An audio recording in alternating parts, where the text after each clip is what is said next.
નમસ્કાર મિત્રો, આઈ ખેડૂત પોર્ટલની નવી વેબસાઇટ આવી ગઈ છે જેનું નામ છે આઈ ખેડૂત 2.0, જેમાં ઓનલાઈન અરજી કરવાનું ચાલુ થઈ ગયું છે.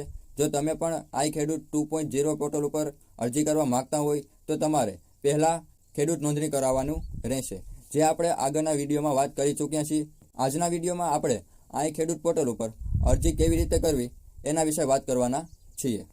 તો આઈ ખેડૂત પોર્ટલ ઉપર ખેતીવાડી અને બાગાયતીના કુલ 96 જેટલા વ્યવસાયમાં અરજી સ્વીકારવાનું ચાલુ થઈ ગયું છે.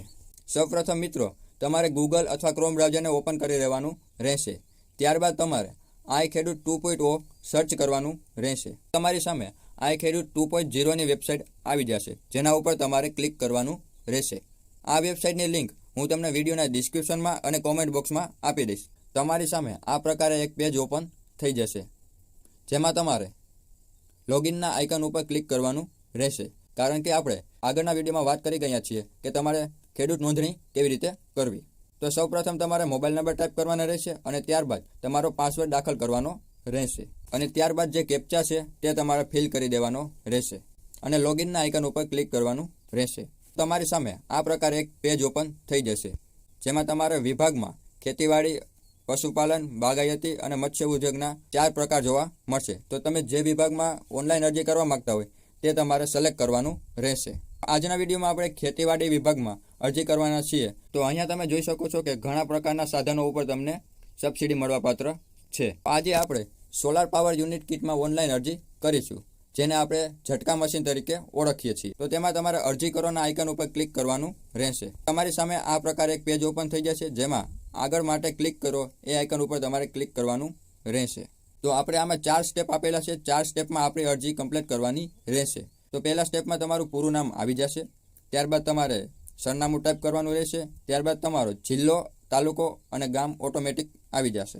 ત્યારબાદ તમારે પિનકોડ ટાઈપ કરવાનો રહેશે. ત્યારબાદ તમારે લિંગ પસંદ કરવાનું રહેશે, પુરુષ અથવા સ્ત્રી.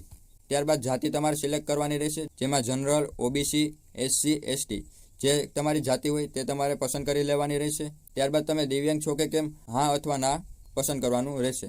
ત્યારબાદ ખેડૂતનો પ્રકાર, નાના, સીમાંત અને મોટા જે કેટેગરીમાં તમે આવતા હોય તે તમારે પસંદ કરવાનું રહેશે. જો તમે આત્માનું રજિસ્ટ્રેશન ધરાવતા હોય તો હા ઉપર પસંદ કરવાનું છે, અથવા તો તમારે ના કરી દેવાનું રહેશે. ત્યારબાદ તમે કોઈ સહકારી મંડળીના સભ્ય હોય તો તમારે હા પસંદ કરવાનું રહેશે, જેમાં તમારે સહકારી મંડળીનો જિલ્લો, સહકારી મંડળીનો તાલુકો અને સહકારી મંડળીનું નામ પસંદ કરવાનું રહેશે. ત્યારબાદ જો તમે દૂધ સહકારી મંડળીના સભ્ય હોય તો તમારે હા પસંદ કરવાનું રહેશે. દૂધ સહકારી મંડળીનો જિલ્લો, તાલુકો અને સહકારી મંડળીનું નામ પસંદ કરવાનું રહેશે. અને જો તમે દૂધ સહકારી મંડળીના સભ્ય ના હોય તો તમારે ના ઉપર પસંદ કરવાનું રહેશે. ત્યારબાદ તમારા આધાર નંબર અહીંયા ફિલ કરવાના રહેશે. તમારે સેવ એન્ડ નેક્સ્ટના આઇકન ઉપર ક્લિક કરવાનું રહેશે. તો તમે બીજા સ્ટેપ ઉપર પહોંચી જશો. બીજા સ્ટેપમાં તમારે તમારી બેંકની માહિતી ફિલ કરવાની રહેશે, જેમાં તમારી બેંકની પાસબુકમાં જે આઈએફસી કોડ આપેલો હોય છે તે તમારે અહીંયા ટાઈપ કરવાનો રહેશે. ત્યારબાદ નંબર ચકાસો ઉપર ક્લિક કરશો તો તમારી બેંકનું નામ, બેંકનો જિલ્લો અને બેંકની બ્રાન્ચ ઓટોમેટિક આવી જશે.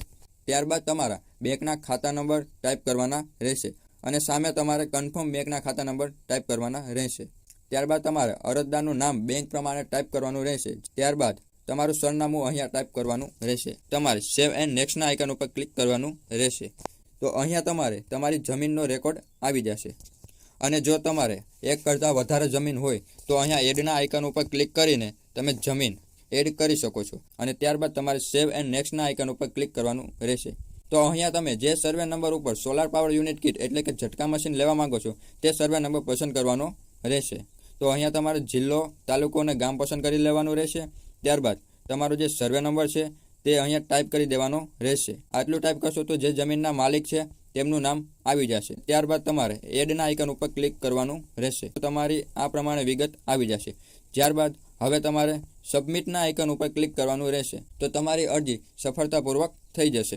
તો હું તમને પ્રિન્ટ બતાવી દઉં કઈ રીતે પ્રિન્ટ આવશે. તો પ્રિન્ટ કુલ 3 પેજમાં આવશે. તમે સોલાર પાવર યુનિટ કિટ સિવાય બીજા કોઈ પણ સાધનમાં સબસિડી લેવા માંગતા હોય તો તેમાં પણ પ્રોસેસ સેમ જ રહેશે. તો આ પ્રમાણે તમે ઓનલાઈન અરજી કરી શકો છો ઘરે બેઠા.